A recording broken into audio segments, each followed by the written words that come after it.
All right, this is from Chris. He says, give Hader a swift kick in the ass. Let him walk.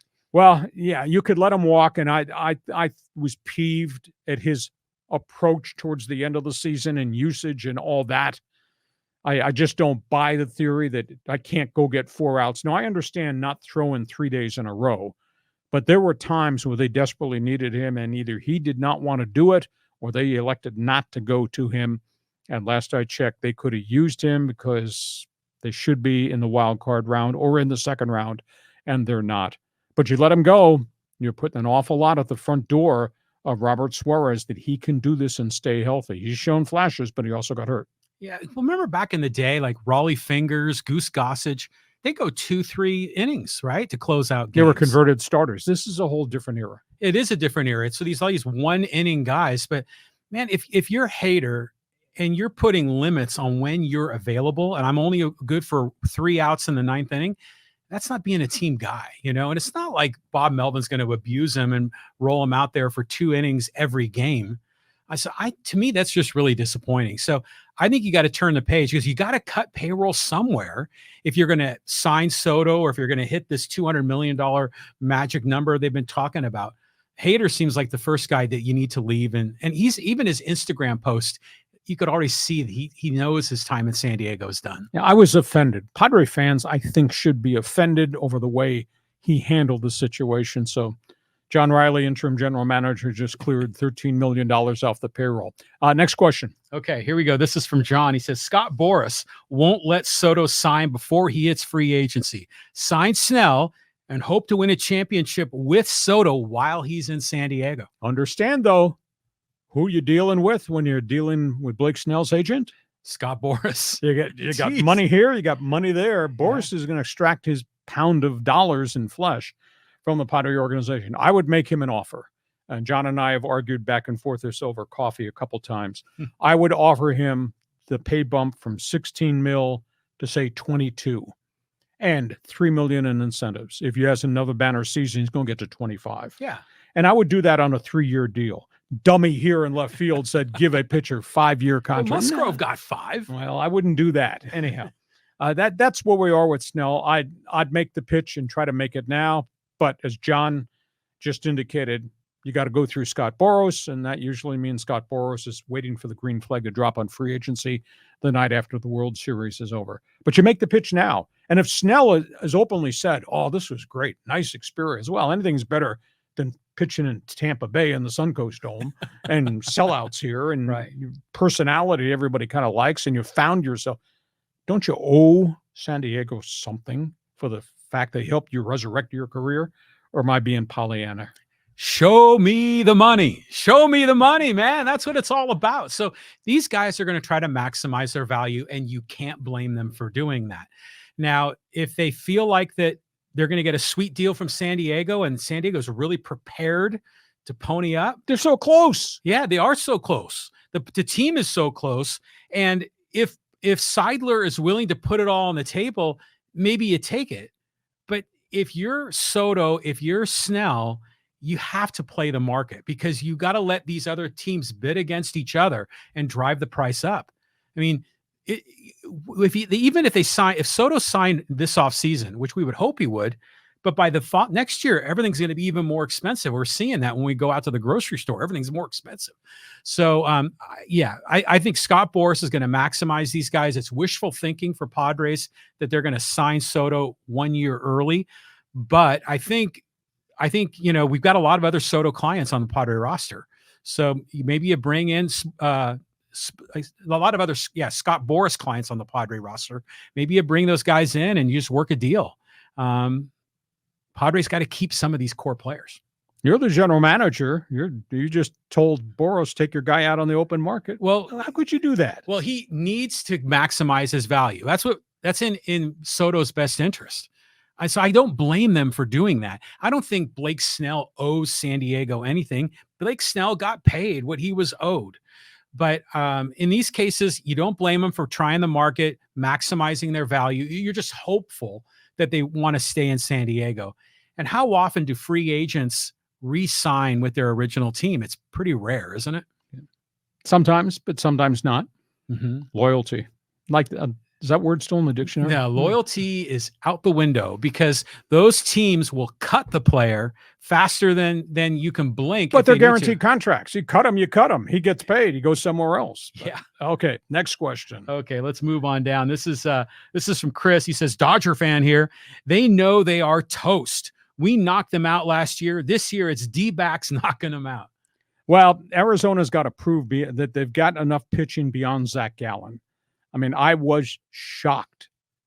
Kershaw was shell-shocked that this happened. But spin back to my original premise. Why the hell would you boo somebody who's going to be a Hall of Famer for all the things he's done in the community, what he's done on the mound at Dodger Stadium, and what it represents? I'm offended that Dodger fans would boo Clayton Kershaw for a bad outing. I'm not going to yell at you, but you dumbass saying you'd boo him too. Yeah, Jeez, John. You're offended that they were not offended. I get all confused by the logic.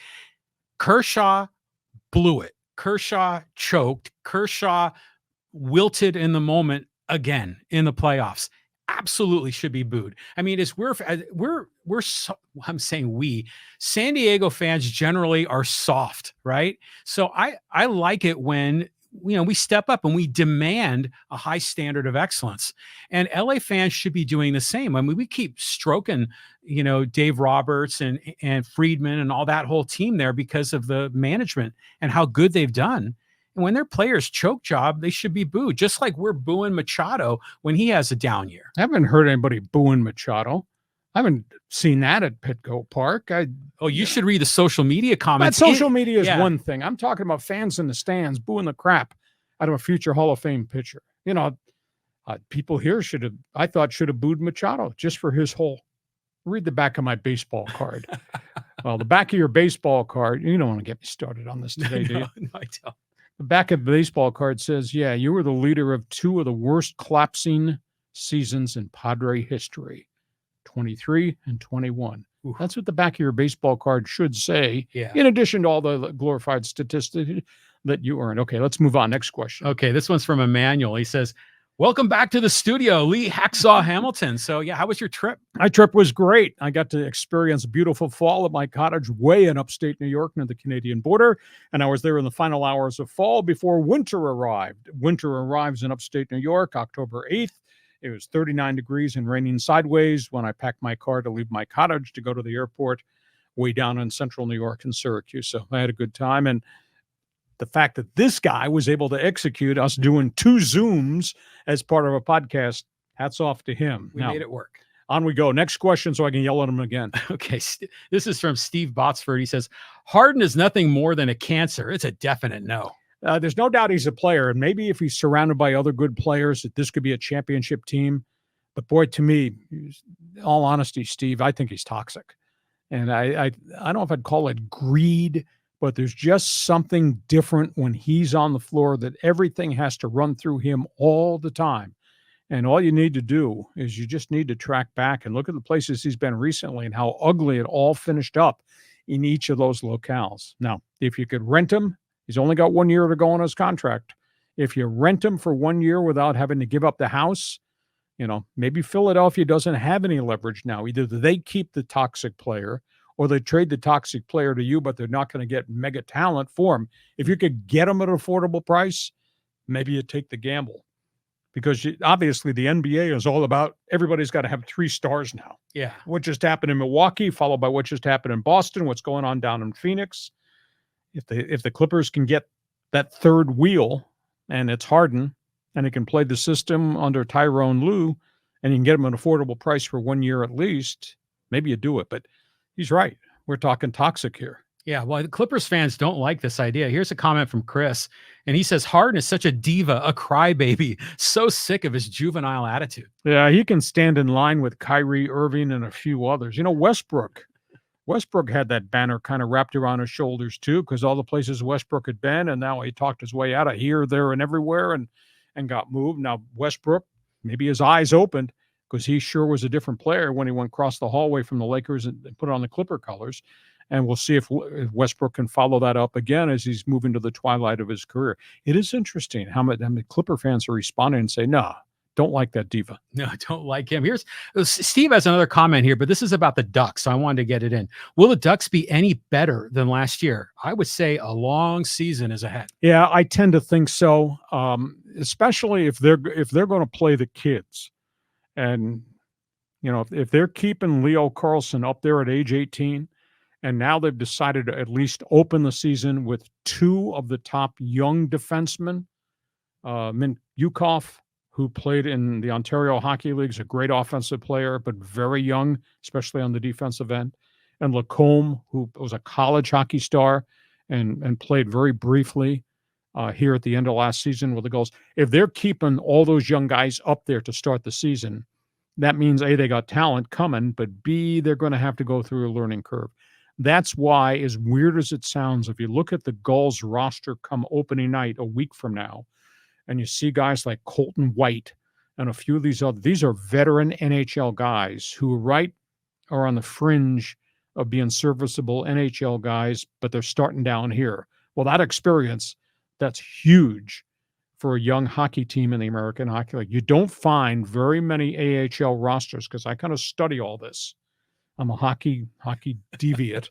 I study all this. You don't find AHL rosters now stacked with a lot of veteran guys. So Yeah. if the Gulls open a week from now and they got 6 NHLer and AHL veteran guys who can play in this league, they're going to come out of the gates quick. Now, up top, we'll have to see what Anaheim does. If they get off to a rugged start, and I think they will, because outside of Troy Terry, I don't think there's a ton of firepower there, and poor John Gibson. Mm-hmm. They've improved the defense in front of John Gibson. But if they get off to a really slow start and they find out that Mint Yukov and Lacombe are a little bit overwhelmed, they'll be back here pretty doggone quickly. So it'll be interesting to see. But the Gulls will have a bit of a different roster than I expected them to have. But it's a roster loaded with guys with lots of experience. And in the American Hockey League, it's a very young developmental league now.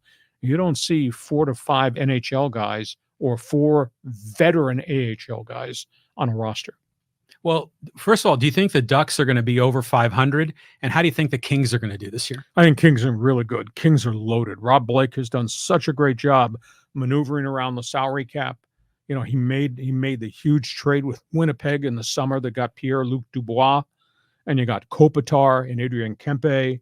You still got Drew Doughty. They went into the marketplace, added some more defense. I think the Kings might be a little suspect in goal. There is no John Quick anymore. He's now with the New York Rangers, as weird as that sounds. But I think Kings are going to be really good in the Pacific Division. The Ducks, probably another high draft pick or two. And we'll see. They've had so many high picks, and they're stockpiling them now in San Diego for the most part.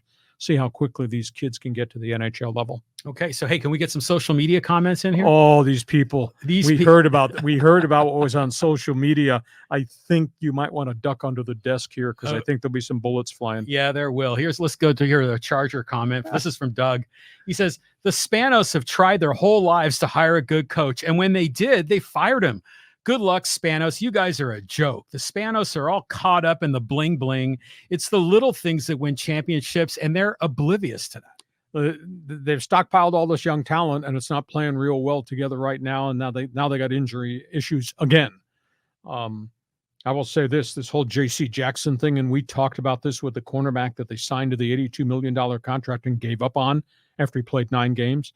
I was told today that J.C. Jackson was a real problem. He refused to go in a game. He had lost his starting job to Michael Davis. He refused to go in a game after Davis got hurt, and that ended the relationship. And then promptly he got deactivated for the next 2 games. And then bingo, he's on a plane going to New England. So take your bad attitude, your inability to play, your whole approach to being, quote, a team guy. Take all that, land in Foxborough. Good luck playing for Belichick's team that is a real mess. But at the same time, who's to blame for this? You blame John Spanos, blame Tom Telesco, you blame Brandon Staley.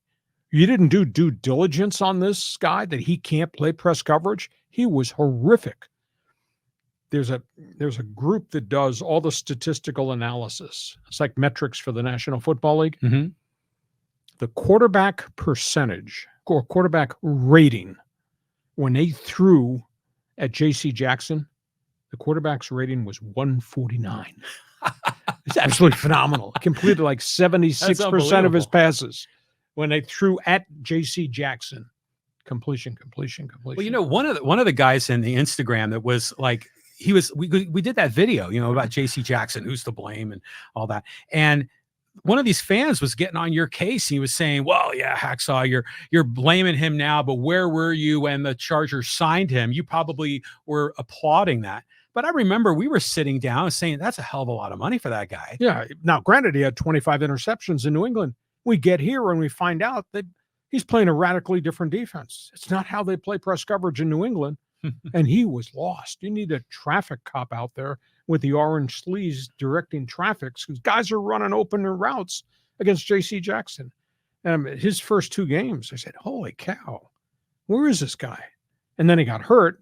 He had the knee injury, which was significant. He comes back and he still isn't playing well. And all the bleep and bravado, I can play and I'm on the practice field and I'm going to meetings, and he didn't want to take any criticism. Well, crap, opposing quarterbacks with a 149 rating when they throw at you, that's terrible. And they had to eat a big deal, you know, a lot of money. Paid $8 million of this year's contract to get him off the books. Yeah, someone should lose their job over that. I mean, that's insane. So anyhow, I thought it was a good acquisition. They screwed up. Don't blame me. How could they not see this guy couldn't play that type of coverage that Brandon Staley wanted to play? That's on them, and you're right. Spanos people, no clue at all. On we go. On we go. All right, let's get some Dodger comments here. This is from Mario, and he says, John, he's talking about me here. John is able to see the future as the Dodgers are getting blown out in Game 1. Kershaw cannot even get out of the first inning. It happens. It happens to a lot of people. But how dare you boo a guy? You would not be in the playoffs were it not for his gritty starts going 13-5 when everybody's ERA is over 4. And this guy had a 2.46 ERA pitching through shoulder and back problems. And how do you boo a Hall of Famer who's got 210 career wins? Dodger fan, shame on you. Yeah, you boo a guy when they have a terrible performance in the biggest game of the year.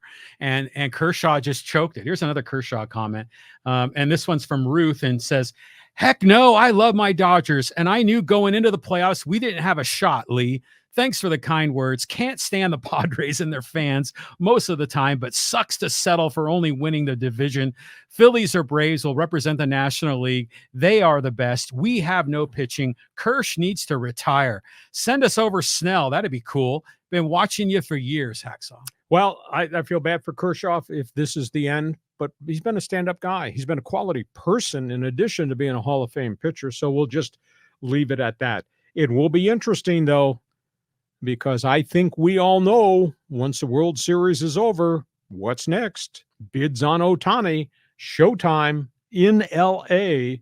Now, he won't be a pitcher next season, but geez, if you add Ohtani's bat to the lineup that includes Mookie and Freddie Freeman and the fountain of youth J.D. Martinez, and you're going to get Gavin Lux back at shortstop, Dodgers would be pretty good. And as disappointing and as battered as they are with their pitching staff, please understand, they got 4 young starting pitchers on that roster in the playoffs, led obviously by Bobby Miller, who's done really well, and M. Sheehan, who's had some good outings.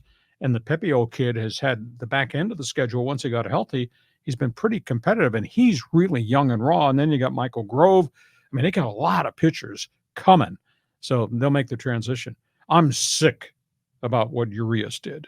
Oh, I mean, God, he betrayed the clubhouse, the dugout, the manager, his teammates.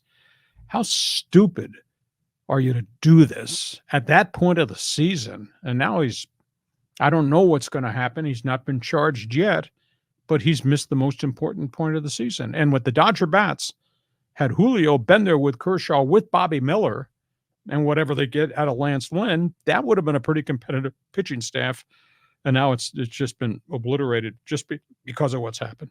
Well, do you think start of next season, does Walker Buehler and Dustin May, do you think they start the beginning of the year? Green light, go. Yeah, because those guys were lights out. I mean, Buehler has a track record. May is still young, but May would throw that 2-seam fastball like at 101 miles an hour, and it would break like 18 inches.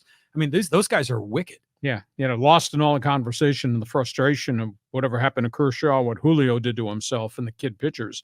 is the fact that Bueller and Dustin May are out there on the horizon, and Bueller shut himself down because he wasn't ready. He says, I'm not going to force it. I'll be there in spring training.